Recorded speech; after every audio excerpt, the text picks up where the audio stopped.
Assalamualaikum warahmatullahi wabarakatuh. Perkenalkan, nama saya Ari Jalus Solihin. Saya di sini ingin eh, menjelaskan rangkuman saya tentang pengertian dialog desain. Oke. Secara umum, proses komunikasi antara dua atau lebih dalam dialog makna harus dipertimbangkan agar memenuhi kaidah semantis atau pragmatis. Nah, sedangkan secara IMK, dialog adalah pertukaran interaksi dan informasi mengambil tempat antara user dan sistem komputer. Tuh. Dialog juga mengimplikasikan kerjasama atau sedikitnya keinginan untuk menyesuaikan konflik. Tuh. Sebelum mendesain sebuah dialog, manusia harus memahami bahasa komputer. Adapun bahasa komputer dapat dibagi atas 3 tingkatan, yaitu leksikal, sintaks, sama semantik. Nah, leksikal merupakan tingkat yang paling rendah, ya. Bentuk icon pada layar tombol yang ditekan pada bahasa manusia, yaitu ekuivalen dengan bunyi dan ejaan suatu kata. Lalu sintak, urutan dan struktur dari input dan output pada bahasa manusia ekuivalen dengan gambar atau tata bahasa suatu kalimat. Terus semantik, yaitu arti percakapan yang berkaitan dengan pengaruh pada struktur dan internal komputer. Tuh. Struktur dialog manusia yaitu mempunyai sifatnya yaitu tidak terstruktur, mempengaruhi emosional dan situasi, tidak konsistensi. Terus struktur dialog komputer mempunyai sifat yang mungkin tidak mengkomodasi semua kemungkinan. Lalu deskripsi dialog berada pada level sintaksis atau bukan semantik. Beberapa dialog dilakukan secara bersamaan. Terus ada yang namanya karakteristik dialog manusia dan komputer. Nah, yang pertama itu dialog disebutkan dengan urutan tertentu. Terus dialog telah ditetapkan sebelumnya. Dialog berikutnya tergantung pada respon user. Lalu model notasi. Dialog diagramatik, bentuk yang paling sering digunakan karena menggambarkan struktur dialog. Tuh. Terus ada model notasi dialog diafragmatik. Dalam notasi diafragmatik ada 5 metode yang digunakan. Yang pertama state transition network, lalu pertinence, herald, state chart, Jackson structured design diagram atau flowchart. Nah, yang pertama ini state transition network atau jaringan transisi kondisi atau status. Metode ini biasanya menggunakan circle yang state yang menghubungkan satu dengan yang lain dengan anak panah dan menandakan suatu aksi atau kejadian, atau yang mungkin untuk STN adalah sebagai berikut nih. Dimulai dari start state, terus state tengah, terus state kadang iterate, state mungkin meliputi pilihan user, finish state. Lalu ada namanya Petrinet. Petrinet merupakan salah satu formulasi lama pada ilmu komputer, merupakan suatu penalaran tentang kesamaan aktivitas sistem bisa mempunyai lebih dari satu kondisi pada waktu yang sama. Lalu Herald State Chart diagram ini dibangun untuk mempersifikasikan secara visual sistem reaktif yang kompleks dan mampu mengakomodasi masalah. Lalu ada GSD digunakan untuk berbagai aspek dari analisis tugas dan dialog. Lalu ada flowchart. Flowchart ini menggunakan berbagai jenis kontak untuk mempresentasikan berbagai jenis aktivitas berbeda. Model-model notasi tekstual.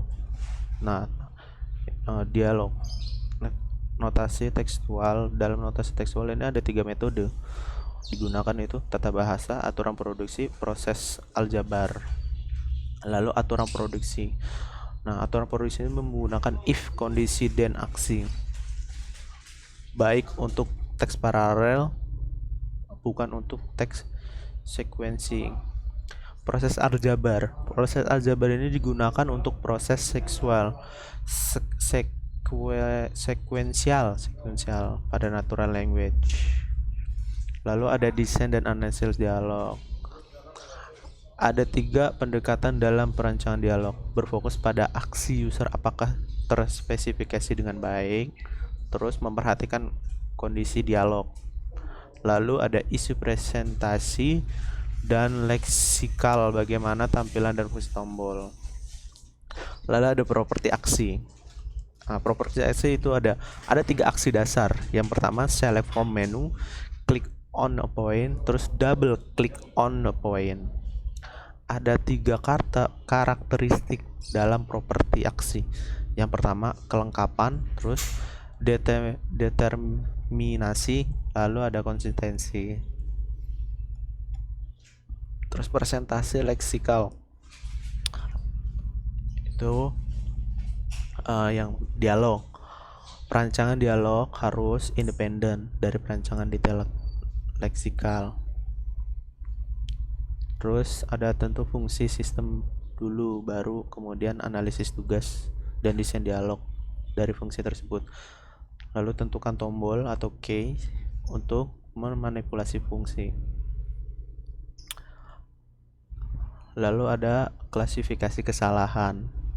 Nah, yang pertama itu mintakes, yaitu aksi yang diambil berdasarkan keputusan yang salah. Lalu ada slips, kesalahan yang tidak disengaja. Ada capture error, kesalahan karena kebiasaan. Terus description error, kesalahan melakukan aksi pada objek yang salah. Lalu ada data driven error, kesalahan pada data karena editing. Lalu ada associative action error, kesalahan karena asosiasi pikiran user. Loss and activation error, kesalahan karena yang harus dilakukan. Terus ada mode error, kesalahan karena lupa, ada di dunia mana-mana. Keliru, yaitu aksi salah karena keputusan yang diambil salah. Tuh. Nah, terus di sini ada desain non anthropomorphic morphic. Nah, terus anthropomorphic yaitu manusia mesin. Contohnya, saya akan menunggu ada masukan input.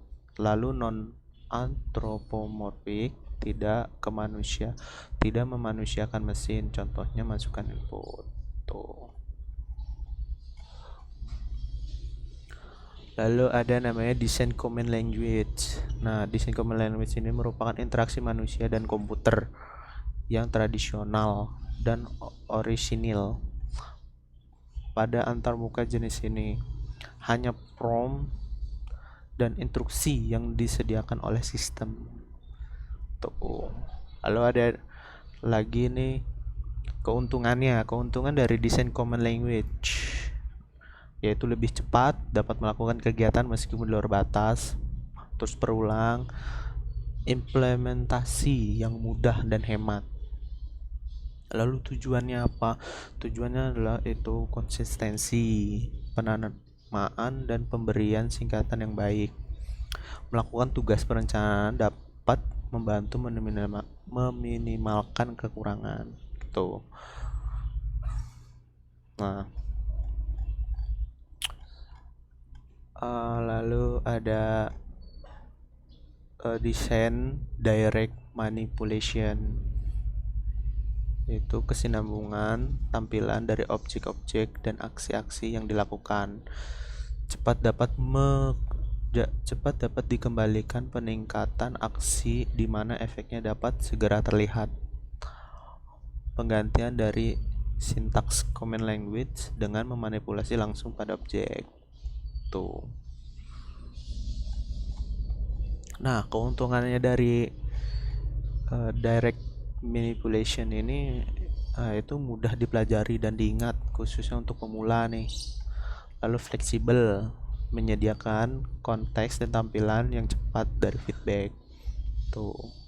Nah, selagi ada kelebihan, lalu ada kekurangannya nih. Kekurangannya itu penggunaan seluruh ruang pada layar, harus mempelajari arti dari komponen-komponen yang tampak pada layar. Tampilan visual mungkin dapat disalahartikan di sini, ya. Lalu ada PDA dan pen. Itu menjadi lebih umum pada penggunaan yang lebih luas, tampilannya lebih kecil. Tombol-tombol yang sedikit interaksi melalui pen. Tuh. Lalu ada speech and natural language, adalah getaran pada suara menimbulkan bunyi pada mulut, tenggorokan, bibir berbentuk bunyi. Input speech yaitu pengenalan speaker, pengenalan suara, pemahaman bahasa natural. Tuh. Lalu di sini ada natural language, memberi arti pada kata-kata. Input dapat berupa suara atau dari keyboard. Keuntungannya itu mudah dipelajari dan diingat, lebih kuat, cepat, efisien, tidak layar yang kecil. Lalu ada kekurangannya, belum dapat bekerja dengan baik, mengonsumsi pengetahuan dari permasalahan, membutuhkan keahlian, pengertikan peningkatan tidak terlihat. Tuh. Alat bantu user interface. Di sini ada user interface software. Alat bantunya yaitu aplikasi yang bisa digunakan oleh programmer untuk membuat program. Kombinasi dari objek interface dan perilaku manajemennya. Sekarang sudah object oriented. Tuh. Bagaimana cara kerja toolkit? Bagaimana cara kerja toolkit? Apa yang sebenarnya disediakan olehnya? Bagaimana mengaturnya?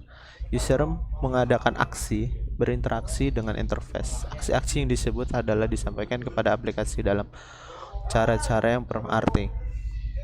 User interface software yaitu model-model SIHIM, model percakapan. Model objek ini UI adalah kumpulan objek yang saling berinteraksi. Tuh, objek-objek bertanggung jawab untuk mentransmisikan aksi-aksi. Tuh. Ya. Lalu ada metode-metode tool. Yang pertama itu area kerja. Lalu pindahkan dan letakkan interaktor dalam area kerja, spesifikasi lokasi, warna, tampilan dan sebagainya. Biasanya menyediakan metode build pengujian. Ya, sekian dari video yang saya buat. Wassalamualaikum warahmatullahi wabarakatuh.